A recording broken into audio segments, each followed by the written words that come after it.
ಭೀಮಸೇನನೇ ಇಂದಿನ ವೈರತ್ವವನ್ನು ನೆನೆಸಿಕೊಂಡು ಎನ್ನ ಮೇಲೆ ಮುನಿಸಿ ತೋರುವುದು ಎಷ್ಟು ಮಾತ್ರಕ್ಕೂ ಸರಿಯಲ್ಲ. ಈ ನಿನ್ನ ಮುನಿಸನ್ನು ಬಿಟ್ಟು ನನ್ನ ಮೇಲೆ ಕರುಣೆಯನ್ನು ಇಟ್ಟು ಎನ್ನ ಪತಿಯ ಸೆರೆಯನ್ನು ಬಿಡಿಸಿ ಎಂದು ಬೇಡಿಕೊಳ್ಳುವಿನ ಭಾವ ದೀರ್ಘದಂಡವನು. ಬಾಬಾ ನಿನ್ನ ಗಂಡನಿಗೆ ವೈರಿ ನಾನೇ ನೋಡು, ಆದರೆ ಮಾತಾಡು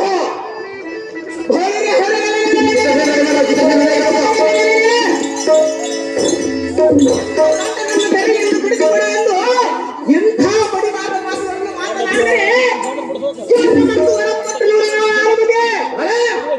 ಈ ನೆಲದ ಸಭೆಯಲ್ಲಿ ಮರಿದು ಬೆಳೆದುಕೊಳ್ಳುವುದು ಕಾವಲ್ಲ. ನಿನ್ನ ಗಂಡನನ್ನು ಸೆರೆಯನ್ನು ಬಿಡುತ್ತವರು ಇಲ್ಲಿ ಯಾರಿಲ್ಲ.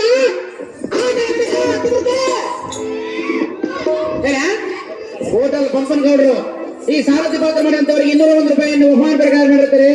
ಆ ಪಂಪನಗೌಡರಿಗೆ ನಮ್ಮ ಪೂರ್ವಕ ಅಭಿನಂದನೆಗಳು. ಮೈದುನನಾದ ಅರ್ಜುನ, ಅಮ್ಮ ಭಾನುಮತಿ, ನೀನಾದರೂ ನನ್ನ ಮೇಲೆ ಕರುಣೆಯನ್ನು ತೋರು. ಅದು ಎಷ್ಟು ಮಾತ್ರಕ್ಕೂ ಸಾಧ್ಯವಿಲ್ಲ ಭಾನುಮತಿ. ಈ ನಿಮ್ಮ ಮುನಿಸು ಎನ್ನ ಮೇಲೆ ಎಷ್ಟು ಮಾತ್ರಕ್ಕೂ ಸರಿಯಲ್ಲ. ನಾವು ನಮ್ಮ ಅಣ್ಣನ ಆಜ್ಞೆಯಲ್ಲಿ ಸಿಲುಕಿರುವಾಗ ಭಾನುಮತಿ.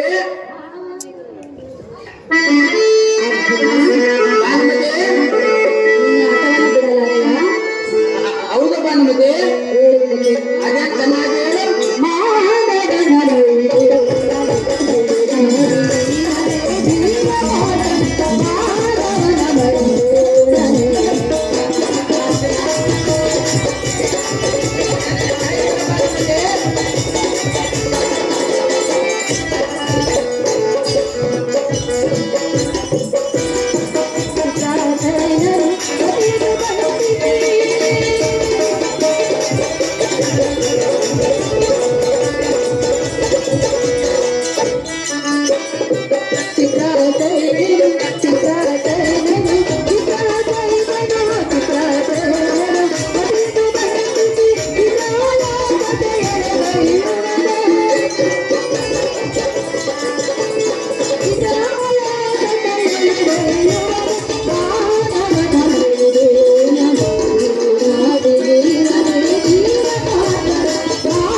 ಅರ್ಜುನ,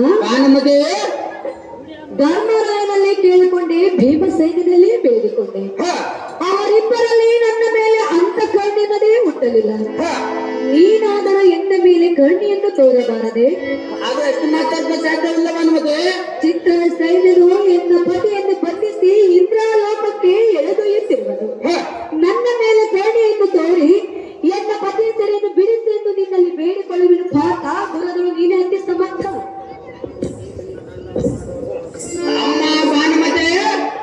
ಮೈದುನ, ನಿನ್ನ ಗಂಡನ ಮಾಡಿದ ದುರ್ಲತರನ್ನು ಕಂಡು ದಾರಿಸಿರುವರು ಭಾನುಮತಿ. ಅರ್ಜುನ,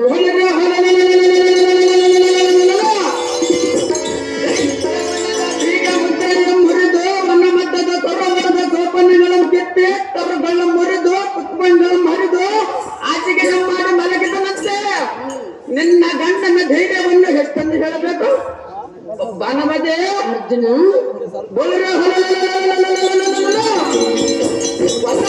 ಬಂದು ಸೇರಿದರೆ ಅವರನ್ನು ಪರಿಪರಿಯಿಂದ ಭಂಗಪಡಿಸಿದನಂತ.